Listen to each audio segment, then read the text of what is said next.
everybody. Welcome to this edition of the Irreverent Therapists. I'm Marilyn Bradford, and my co-irreverent therapist is Pam Houghteling. Hey. Hello. So today's discussion is about loyalty. At newsflash, you are not a dog. Okay, I'm not even going to read the rest of the description that's in there somewhere, because when I was considering this topic this morning, what came to me was something from my high school, or actually I think it was a song, but I think I was in high school at the time. And the song goes, "Be true to your school, Right. to your girl, be true to your school." And in the background, it's like, push them back, way back. And I'm like, if that isn't brainwashing into loyalty, I don't know what is. I mean, notice you are not in the computation of that. Nobody's saying anything about you being true to you or anything. So I thought that was a much more, I just thought it was a fitting introduction to our topic today of loyalty. Right. I mean, because there's so many areas, and it all has to do with where you're defined as, this is my role as a wife. So I have my loyalty to that, my loyalty to my family, my loyalty to my school, my loyalty to my country, my loyalty to, my employer, or my, like, whatever it is. It's, Marilyn, what I think of is there's no question. No, there's no what's actually going to create something. It's interesting because you thought of that school thing. What I woke up thinking about was keeping the family secrets. Yes. Right? Wow. And family, I can't tell you how many times I've read something in the paper, like kind of a Dear Abby kind of thing. But we have different people now. But it's like, well, my brother sexually molested me and my mom has always been abusive, and they want me to come home from Christmas and lend my other brother money. And the responses are, well, it's family. Yeah. And the point is, you should suffer abuse, you should forgive anybody, anything, and you don't count for any more than a rat turd, basically. Right. Yeah. So, so Marilyn, what are our other possibilities besides blind? Oh, and there's blind loyalty, right? Where you don't question anything. Isn't it all blind? Yes, actually it is. Yeah, it's all blind loyalty. Yeah. So go ahead. Oh, I was going to say, both Marilyn and I have been involved in some conversations recently with access consciousness stuff about structures and systems. Yes. And a system is malleable. It can change on a dime. With a system, you can create future, whereas a structure is like, this is the way it is. This is how we've always done it. There's no question. There's no easy change. And it's like, we want a predictable future. So we're just doing things the way we always have because we know what that's going to create. And so first of all, like, just get the difference in energy of those two things. Let's do structure first. Structure. It's hard to breathe. System and change and malleability. Yeah. So to me, the loyalty that we've been talking about, that where you're loyal to your family no matter what, you're loyal to this no matter what, is that's structure. Yes. It's a should. It's a should. And these structures are all shoulds. And, we used to have something way back in codependency talk of quit shoulding on yourself. Right. Which I think is still relevant. Well, and what I used a lot was assuming makes an ass of you and me. Like both of those are where you're just going along, assuming it has to be the way it has been, that you must show up this way because it's expected. Right.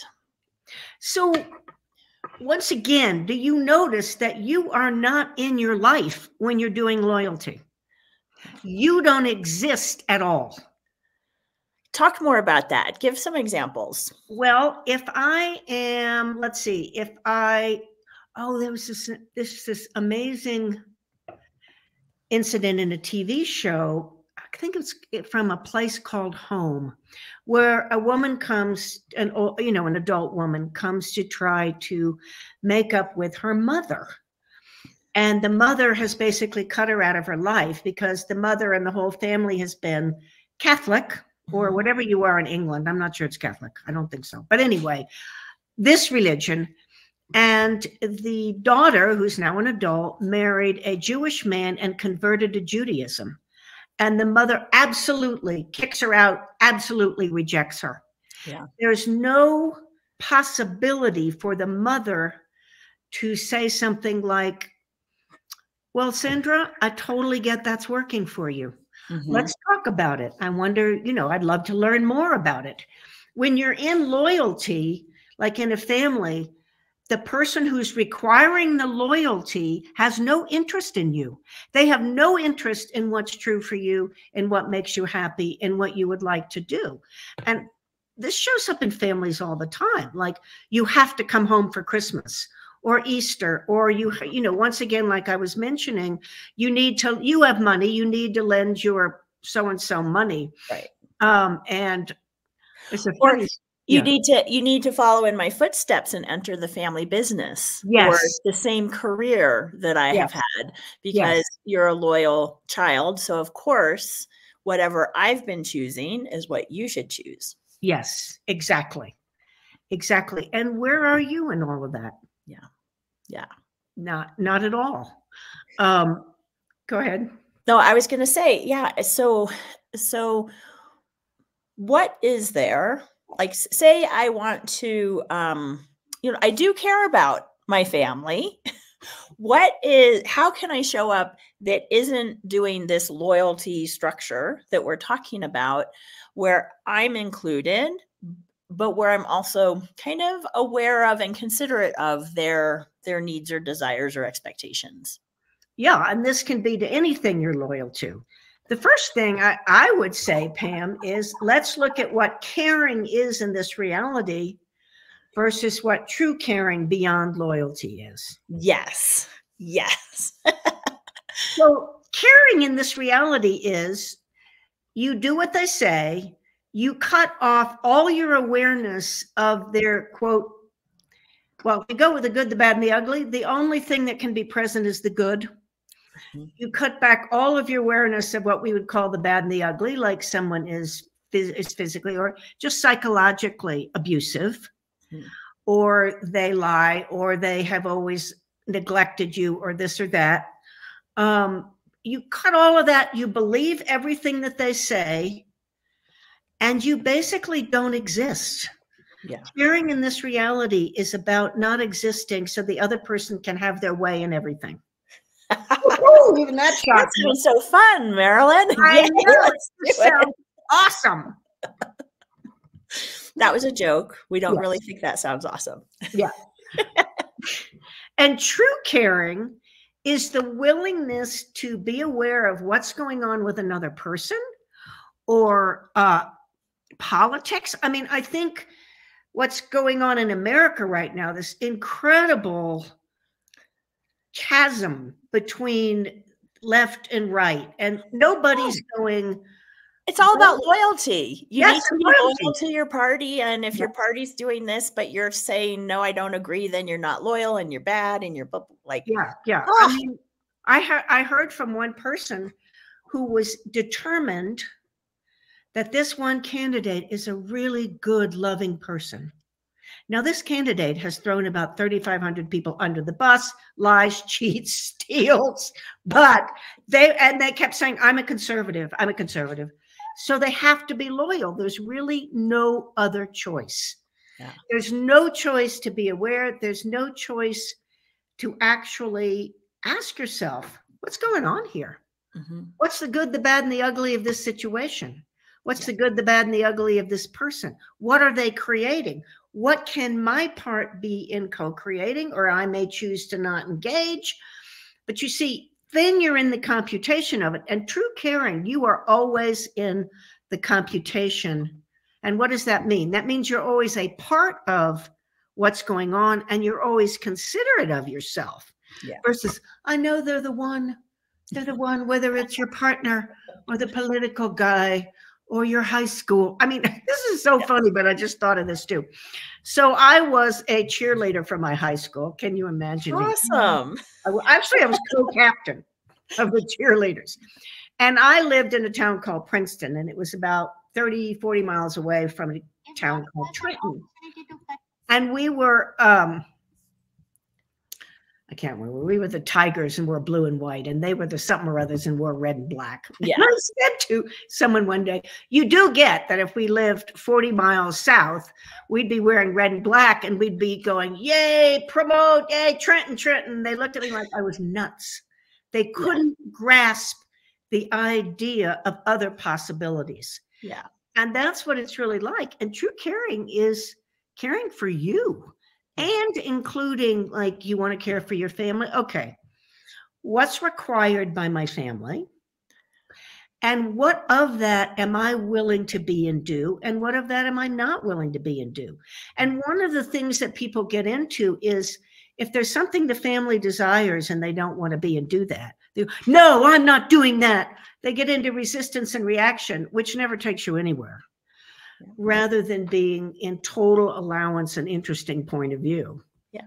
Well, I mean, so much of what you're talking about is stuff that you guys are going to hear Marilyn and I bringing this up again and again. It's being present with what is. Yes. Right. So something like that blind loyalty, you're not present with what is, you're only seeing the parts that fit, you know, what you guys have decided this loyalty thing is. And when you're really present and willing to be aware of all of it, and I love that you keep saying the good, the bad, the ugly, because that's we all have the stuff we're trying to hide from people, you know, the stuff where we're happy to show people. And you can your image. Yeah. You can let yourself be aware of all of it. And then you have choice. Then you can choose, do I come home for Christmas to my abusive family? Or do I say, no, I'm actually, you know, I get it, you guys, but no, I'm not coming. Or, you know, you can choose and have that kind of awareness of what a lot of different possibilities there are, rather than just the one of, I have to go home and be good, or I don't go home and I'm bad. Right. Right. There's a phrase in Access that I love, which is, I'm sorry, that doesn't work for me. Yes. And that's not fighting or anything like that. It's just stating something. Yeah. And you may get a lot of what we call pushback. Pushback is, you are not behaving properly. Pushback is, your mother needs you to be there. Marilyn, can I translate that? Oh, you're not behaving properly means you're having your own choice, and so I can't control you, and you're not showing up the way I've always expected you to. So what the hell's going on? Yes, exactly. Exactly. And things like, you ruined Christmas for us, or all the guilt trips, all that kind of stuff, being ostracized from a church or a political group or a group of women or men who just, you have to fit into that thing. I love the one that was in a class, I think it was in Charleston, South Carolina. And one of the women was saying that she was ostracized from her church. She was banned. And they said, well, what did you do? Or what kind of church was it? And they said, well, it was an inclusive community church. And what did you do? I got divorced. That's against the rules. So she wasn't being loyal to the rules of the inclusive community church. Yeah. You know, so she was banned. And it is like what you said, Pam. People use your loyalty or you're not being loyal. Well, they use it as a way to control you. And that's why it's so pushed in this reality. Yeah. Yeah. And, you know, one of the things is, you might be like, okay, I'm starting to be able to tell that I'm kind of immersed in a bunch of loyalty stuff. How do you start getting out of that? Well, part of it is just asking questions like, you know, what am I aware of here? What does work for me? What doesn't work for me? What would I like to choose? Right. And then, you know, and if you can tell you're being like swayed by everybody else's points of view, one of my favorite tools is interesting point of view. I have this point of view. Because say I'm like, oh, I can tell what a big deal it's going to be if I don't go home for Christmas, and they're going to guilt me and all this stuff. Well, interesting point of view. They have that point of view. They have that point of view. Interesting point of view. I have the point of view that I need to listen to them and take care of them, like whatever it is, interesting point of view. And there's actually an awesome book called The Gift of Allowance by Gary M. Douglas, which to me is like a handbook in using that interesting point of view tool. And so if that's something you want to kind of find more about, you can check out that book. Well, and another thing, ask yourself, how much do I really care about what other people think of me? And unfortunately, we're taught to care about what other people think of us, because that's how we know whether we're doing it right or we're doing it wrong. That's how we define ourselves. Yeah. And what would it be like if you really didn't care what anybody else thought of you? I mean, what kind of freedom could you give yourself? Just sense the space of that. Yeah. Yeah. It was, go ahead. Oh, I was just going to say, in the description we have, what if your loyalty was to yourself? Yes. So, what is that? Well, we definitely don't mean the loyalty of blind loyalty right to yourself. That's not going to create anything, but what if you were present with yourself and present with what is and willing to look at what works and what doesn't? And have your own back. Yes. And, kind of anywhere that you can sense you're, closing in and contracting because of the expectations of loyalty and stuff, find your way of undoing that and just choosing. And not judging you. I was driving to another city yesterday, and I'm in the car and I'm driving along, and all of a sudden I start singing almost, I'm such a jerk and an asshole. I'm really rat's patoot. And it made me realize how much I'd been unwilling to be okay with all of that. Mm-hmm. Yeah. I don't have to show up in a particular way. And if I'm a jerk someday, I can, I was kind of a jerk there. Oh, well, is there anything I need to be or do different here? Yep. You mean you don't have to fit an image and all the time and show up just a certain way and, nope. Guard against saying the wrong thing and doing the wrong thing. You can just choose and have fun. Yeah, exactly. Exactly. And it opens up such a space for me, to just kind of be singing about all these terrible qualities I have and not judging it. And the interesting thing is, when you don't judge something, you have choice. If you're judging that you're a bad person, you don't have choice to, first of all, it's a judgment and judgments aren't real, but you don't have choice to change anything you've decided is wrong. Yeah. You've just solidified it. Yeah. Yeah. So. Cool. So what else, Marilyn? Any other words on loyalty? Well, like you said, question, Pam. Yeah. Okay. I would really, you can even write down. I'm big sometimes on writing stuff down because I'm old enough that we didn't have computers and all of that, but make a list. Paper and pen. Write down everything, everyone and everything I'm loyal to. Yeah. And your whole life, or you have been loyal to, or you think you should be loyal to.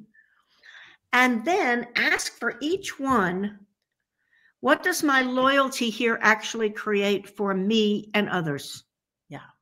Because one thing about being loyal, like if you're, quote, loyal to your family who's abusive, and we keep coming back to that, it's just an easy example. All you're doing is validating that what they're doing is right and correct. Yeah. And they shouldn't even look at themselves, and they shouldn't change anything. And it's fine to be, nasty and name calling and whatever it is. Yeah. When you come in, and you don't have to fight it, as we've talked about, but I remember a great story, and it's true. So we both have a friend, and in Access, and she and her kids went to Mom's for Christmas. And there's this whole history of this sort of narcissism, self-centeredness. And she said she got there and she and her siblings were sitting around in the living room, having a great time catching up.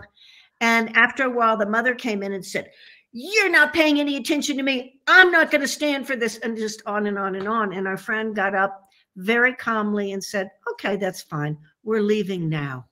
And they left. And they didn't make a big deal about it, but they honored themselves. And she was, that's the other thing. She was demonstrating to her kids, you don't have to put up with crap. You don't have to yell about it, resist and react to it, but you don't have to put up with any of it. Right. Right. That by your friend, like honoring herself and her kids and saying, no, we're not doing this. Yeah. Not in a fight way, but just, we'll leave. She's teaching her kids to include themselves in the computation, to, to choose what works, which is amazing. Yeah. Yes. And apparently Mom go, please stay. I won't do that again. And she said, it's been done. And this is not something we're going to have in our lives anymore. Thank you very much. Yeah. And it was just a trek for them. It wasn't like across town. It was night. They had to spend the night somewhere, but she was just really clear. And that's what you can be and do, people. Yeah. When you notice that something is somewhere where you're supposed to be loyal, and it can be something like this situation, or it can be, let's just go back with politics. And the person you're loyal to, you go, when I really began to be aware of what they've chosen and what they're saying and what they're doing, this is not going to work for me. Yeah. And I may lose some friends over it. Oh, well, being true to yourself, if you can get anything from this, I hope it's that being true to yourself and knowing what you know to be true for you is greater than anybody else's claims on you. Yeah. And Marilyn, you were talking about, writing down your loyalties. Another tool, it's a question you taught me, which I love using, is, well, if I weren't being loyal, you written down this person. If I weren't being loyal here, what would I be aware of? Yes. If I weren't being loyal, what would I choose? Yeah. And that question can, it's a way of saying, okay, this is where I've been functioning from, but if I weren't, yes, what would I be aware of? What would I choose? What would be possible? Yeah. And just asking those questions helps you start to perceive what is possible, what else you could choose, what you would be doing different. Yeah. Love that. Yep. Love that. So anything else, or should I cue the music? I think we can just, I know it doesn't quite say it, because I'm going to say reveling and being disloyal, but that's not really what we mean, because that's more like resistance and reaction. How about revel and being loyal to you? Yes, let's go with that. Reveling and being loyal to you. Thank you all. Thank you. Let's see if I could do this right. Oh no, it's like gone to some completely different music. We're not going there. Just imagine our music. Bye, everybody. Bye, everybody.